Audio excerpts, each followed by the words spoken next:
Everybody, it's Mackie, and we're back with another episode of the Hidden Threads podcast. And we're still here with Samantha McNamara. How are you? I'm well. How are you? Good. You like being called Sam or Samantha? Either or. What does your mama call you? Samantha. Samantha? Yeah. I met your mother a while ago. Yeah. First grade, retired first grade teacher. Yes. All right. So we got a teacher and then a psychology expert. I'm in trouble.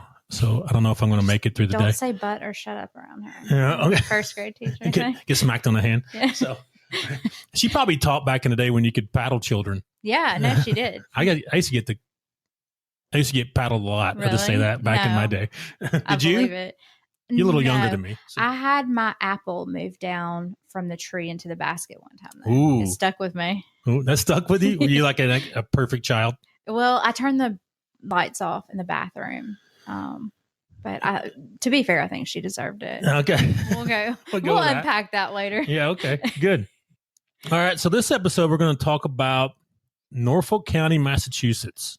Okay. Mm-hmm. We're going to start out talking about the Sandra Birchmore case. All right. I'm going to read a little bit about it. So Sandra Birchmore is a young woman who was found dead in her Canton, Massachusetts apartment in 2021 at the age of 23.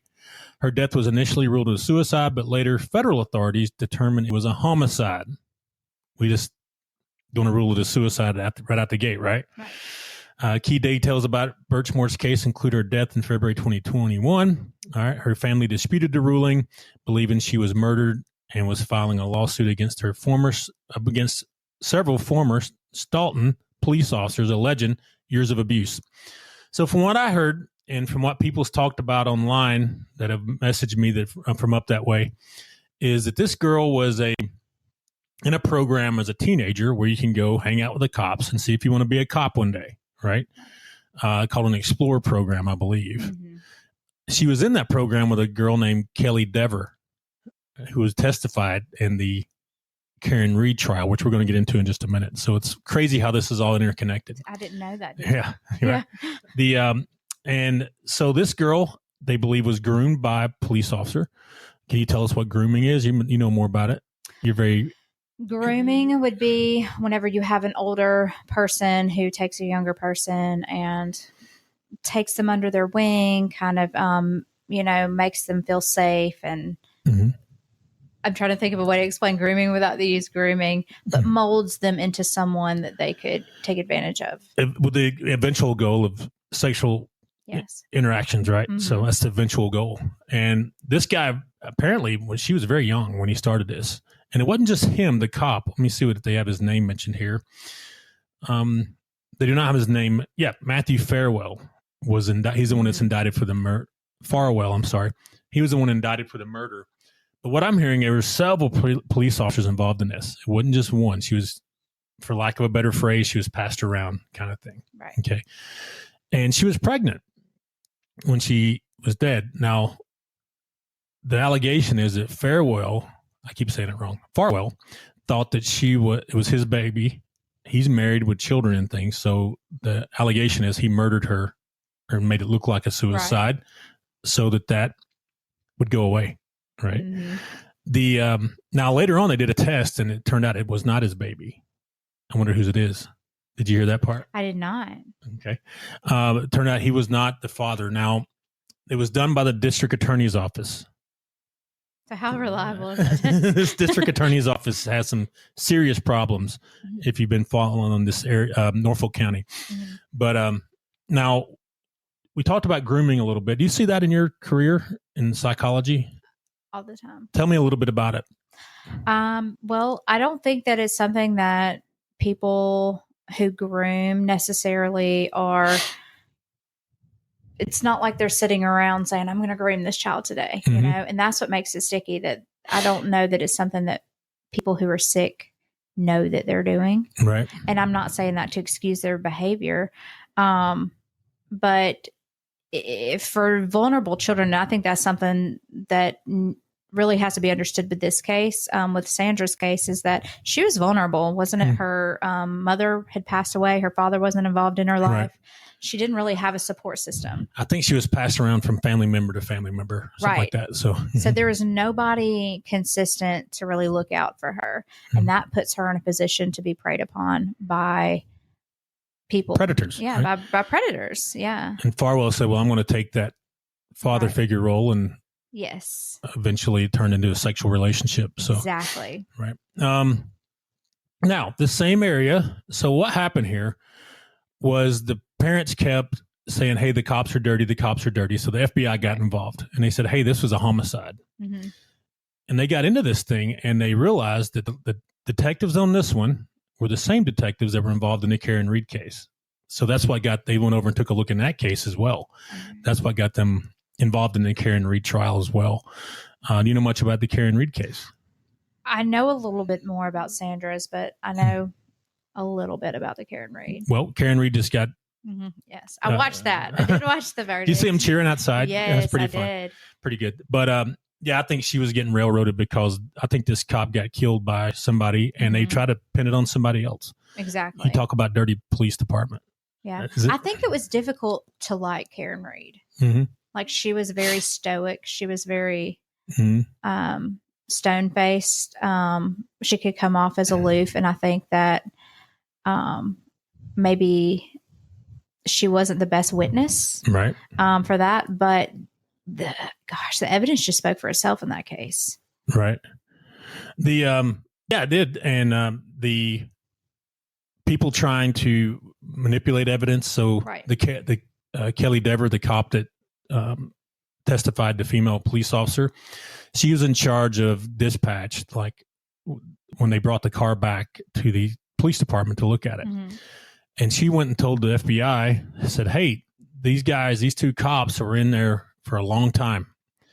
And then the commissioner called her in and said, hey, go do the right thing. And she went back and said, oh, no, they weren't in there for a long time. So she changed her testimony. Yeah. A lot of testimony changing. Mm-hmm. And it's just their car crash expert turned out to be, his tests were a joke. The state's car crash expert, he manipulated the test to make it look like, to get to a conclusion. If you're doing a test, you're supposed to go in with unbiased and just test it and see what happens. Right. And he already had a conclusion and it was a bad deal. Let me get back to my notes here. I think that's something we touched on earlier too, is that we can have a bias.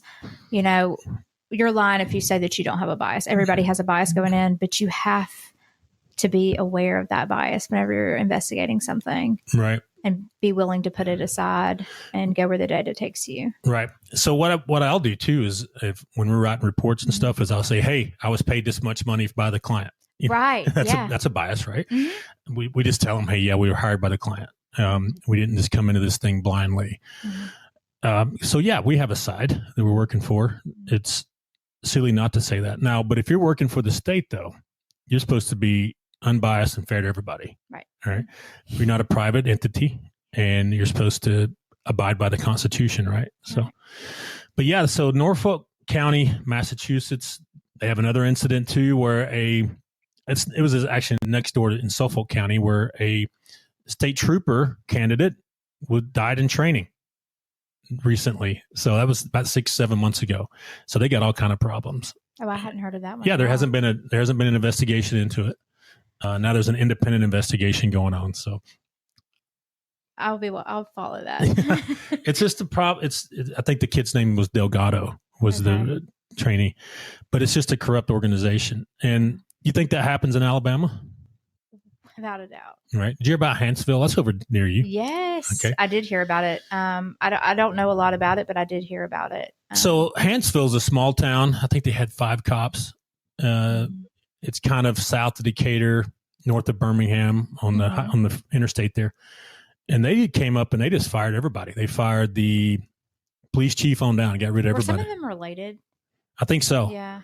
And it was a big problem because they were pinning evidence on people that wasn't there and all these things and a big string of corruption going on.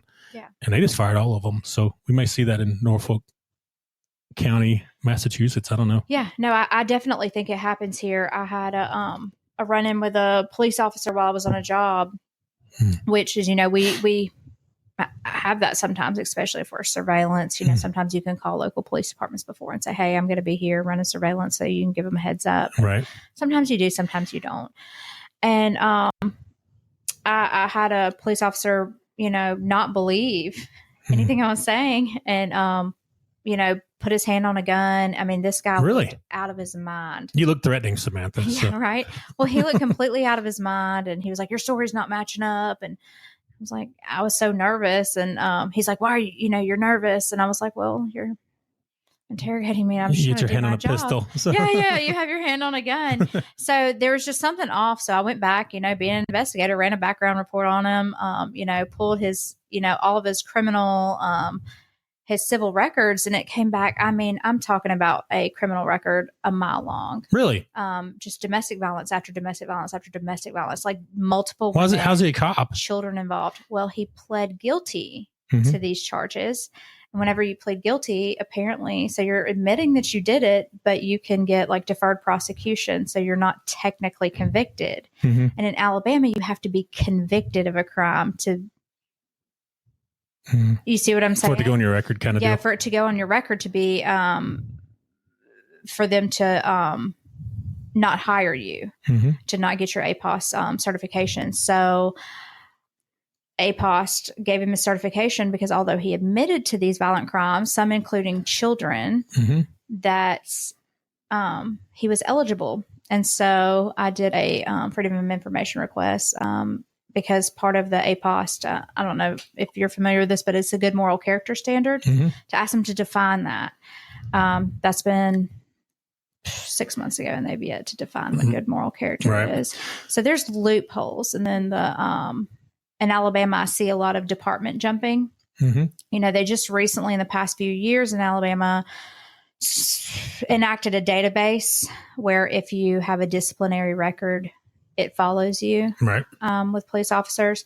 But the loophole behind that is if you get in trouble before they investigate it, they can say, hey, you just need to resign. You can resign quietly, go to another department, and it goes undetected. So that's why I tell people, if you do have issues with people in law enforcement, make sure that your reports and your complaints are emailed and they are on record. It's not something that they can say, oh, well, she never called. He never called. That never happened. Right. Yeah. It's interesting. We had a case, I think it's over now, but in Winston County, you know what that is? Yes. Right. I mean, I forget it exists. The free state of Winston. Yeah, the free state of Winston. Where we had a guy, he got arrested. They went into his house, took his phone, and then magically child pornography showed up on his phone. Okay. Like you said in a previous episode, immediately I'm like, he's a scumbag. But no, I was working for the guy, and we tried many times. I'm a certified digital forensic examiner. So to get that phone at the lab in Tuscaloosa and do our own extraction on it, the police officer, the detective, he blocked it at every chance he got. So, and he did show me the phone and showed me where it's an iPhone, showed me the original data on the phone. It hadn't been touched. You couldn't see any child pornography in the photos, deleted files, or anything. But his software magically pulled these child pornography photos off of that phone. But they wouldn't let us do an extraction on it. He blocked it. The judge told him to do it again. I met him down there again in Tuscaloosa at the lab, and he came up with a reason not to let us do it again. I think that guy was not a certified digital forensic examiner, so he did his own extraction on the phone. The investigator did, instead of sending it to the lab the proper way and letting the computer geeks do it. So, but think about the people who don't have those kind of resources. They can't hire private investigators or a good lawyer. Yeah, he had a good lawyer too. Yeah, so, right. Yeah, you just take it and go to prison. Yeah. How often does this happen? I know. It makes you think. God forbid I ever get in trouble. But what if something gets pinned on me because I make somebody mad? Right. Yeah. But this is exactly what we were talking about earlier when people call and they say, you're never going to believe this. Yes, we will. Yeah, we will. Believe you. We hear it all the time. Right? Yeah. All right. Anything else, Samantha, before we move on? I think that's all. All right. We're going to take a break and we'll be back with another episode soon. Say bye, Samantha. Bye.